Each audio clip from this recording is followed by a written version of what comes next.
everybody, and thank you for joining me for our fairy tale reading today. My name is Miss Kinsey, and I'm a librarian here at the Dell Rapids Carnegie Library. And today we are going to be reading the true story of Cinderella, or maybe I should say the original story of Cinderella. Now, the story of Cinderella has been retold many times over the years, but this is from the original translation. We will be reading from this book that we have here at the library called The Complete Fairy Tales of the Brothers Grimm. And this book holds most of, I think, 250 tales collected and published by Jacob and William Grimm. Then it says plus 29 rare tales omitted from the original German edition. So this is a really fun and interesting book, but this has the original published stories that were passed down to the Brothers Grimm from the oral traditions in the villages around where they lived. So let's go ahead and get started with Cinderella. Okay, here we go. The wife of a rich man fell ill, and as she felt her end approaching, she called her only daughter to her bedside and said, "Dear child, be good and pious. Then the dear Lord shall always assist you, and I shall look down from heaven and take care of you." Then she closed her eyes and departed.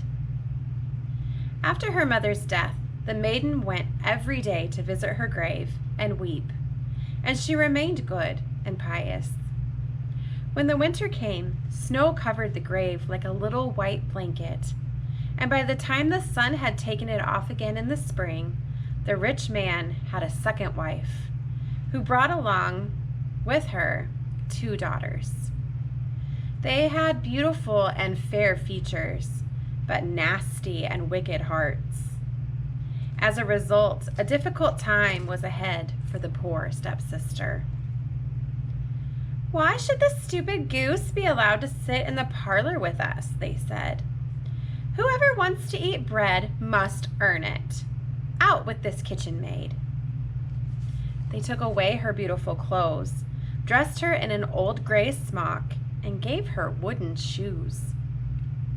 "Just look at the proud princess and how decked out she is," they exclaimed with laughter, and led her into the kitchen. They expected her to work hard from morning till night. She had to get up before dawn, carry the water into the house, make the fire, cook, and wash. Besides this, her sisters did everything imaginable to cause her grief and make her look ridiculous. For instance, they poured peas and lentils into the hearth ashes, so she had to sit there and pick them out. In the evening, when she was exhausted from working, they took away her bed, and she had to lie next to the hearth in the ashes. This is why she always looked so dusty and dirty, and why they called her Cinderella. One day it happened that her father was going to the fair and asked his 2 stepdaughters what he could bring them. "Beautiful dresses," said one. "Pearls and jewels," said the other. "And you, Cinderella?" he asked. "What do you want?" "Father," she said, "just break off the first twig that brushes against your hat on your way home and bring it to me."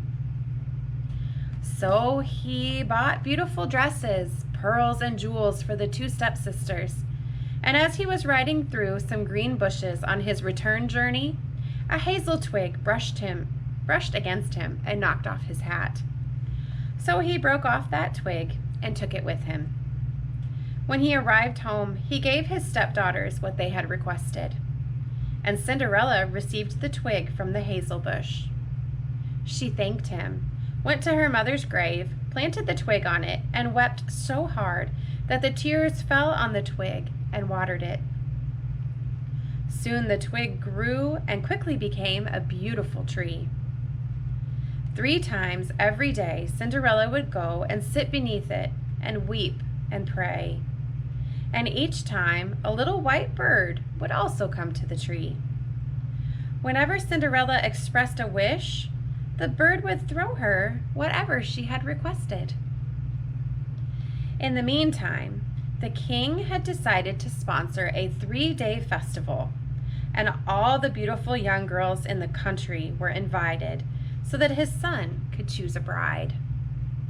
When the two stepsisters learned that they too had been summoned to make an appearance, they were in good spirits and called Cinderella. "Comb our hair, brush our shoes, and fasten our buckles," they said. "We're going to the wedding at the king's castle." Cinderella obeyed, but wept, because she too would have liked to go to the ball with them, and so she asked her stepmother for permission to go. "You, Cinderella," she said, "you're all dusty and dirty, and yet you want to go to the wedding? How can you go dancing when you've got no clothes or shoes?"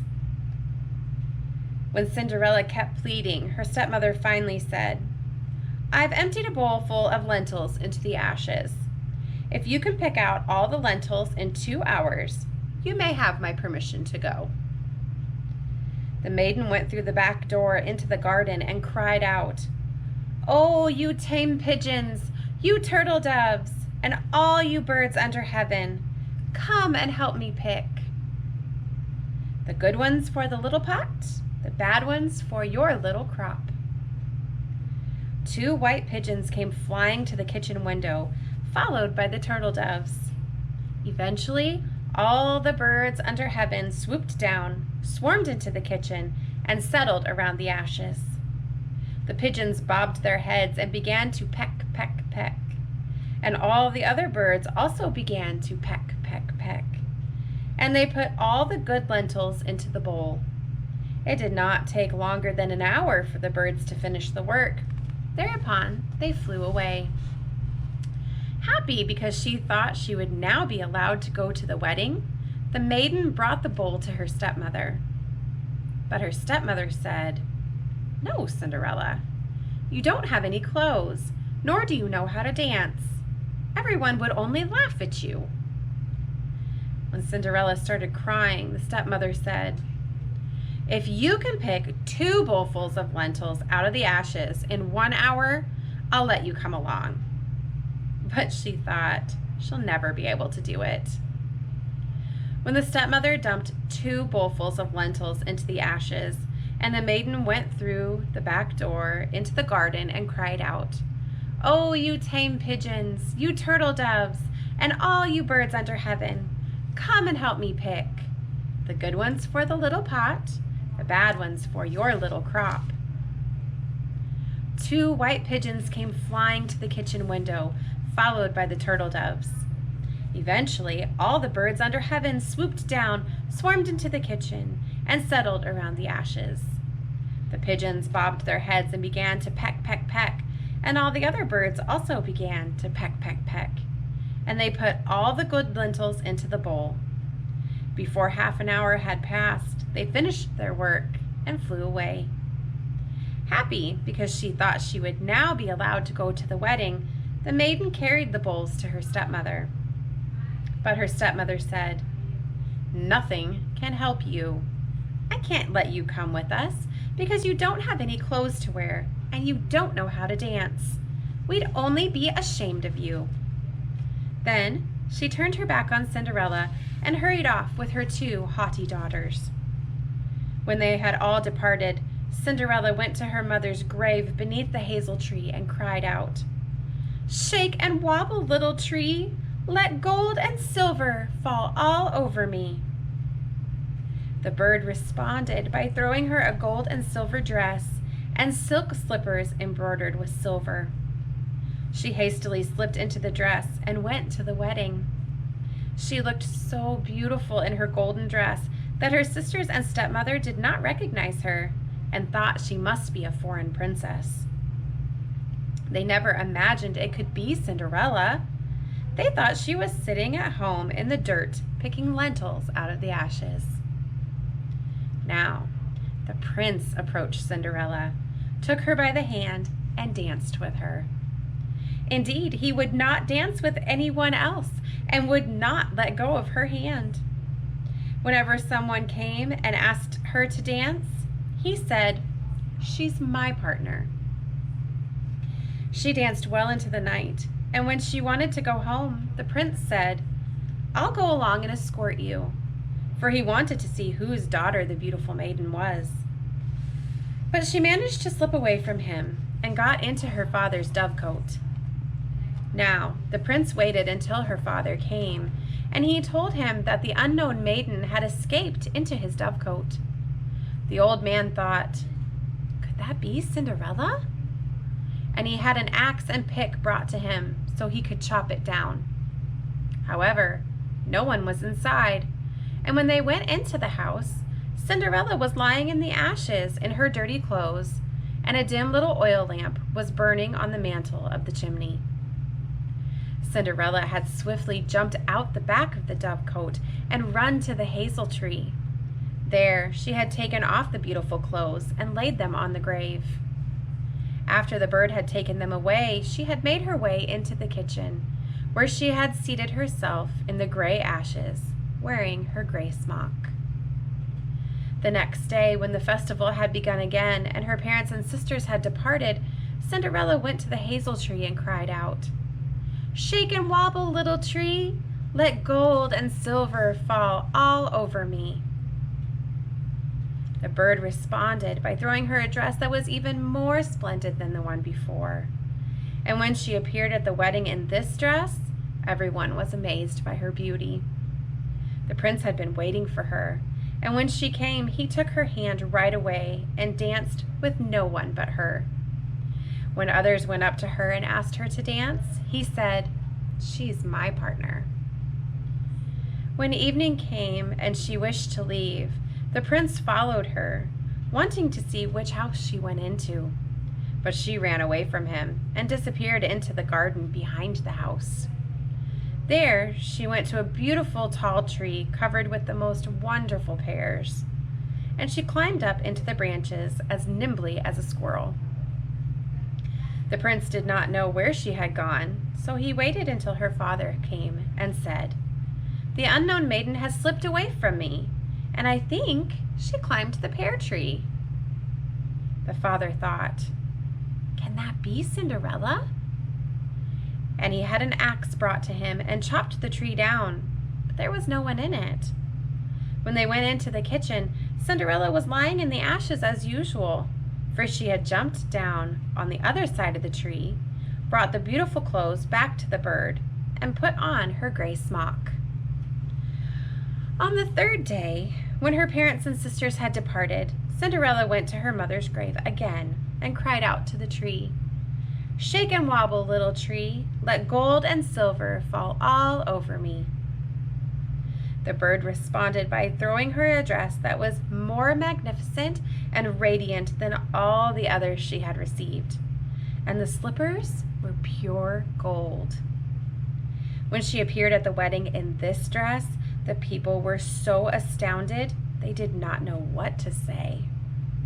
The prince danced with no one but her, and whenever someone asked her to dance, he said, "She's my partner." When it was evening and Cinderella wished to leave, the prince waited to escort her, but she slipped away from him so swiftly that he could not follow her. However, the prince had prepared for this with a trick. He had all the stairs coated with pitch, and when Cinderella went running down the stairs, her left slipper got stuck there. After the prince picked it up, he saw it was small and dainty and made of pure gold. Next morning, he carried it to Cinderella's father and said, "No one else shall be my wife, but the maiden whose foot fits this golden shoe." The two sisters were glad to hear this because they had beautiful feet. The oldest took the shoe into a room to try it on, and her mother stood by her side. However, the shoe was too small for her, and she could not get her big toe into it. So her mother handed a knife to her and said, "Cut your toe off. Once you become queen, you won't have to walk anymore." So the maiden cut her toe off, forced her foot into the shoe, swallowed the pain, and went out to the prince. He took her on his horse as his bride and rode off. But they had to pass the grave where the 2 pigeons were sitting on the hazel tree, and they cried out, "Looky, look at the shoe that she took. There's blood all over, and the shoe's too small. She's not the bride you met at the ball." He looked down at her foot and saw the blood oozing out. So he turned his horse around, brought the false bride home again, and said she was definitely not the right one, and the other sister should try on the shoe. When the second sister went into her room and was fortunate enough to get all her toes in, but her heel was too large. So her mother handed her a knife and said, "Cut off a piece of your heel. Once you become queen, you won't have to walk anymore." The maiden cut off a piece of her heel, forced her foot into the shoe, swallowed the pain, and went out to the prince. He took her on his horse as his bride and rode off with her. As they passed the hazel tree, the 2 pigeons were sitting there, and they cried out, "Looky, look at the shoe that she took. There's blood all over, and the shoe's too small. She's not the bride that you met at the ball."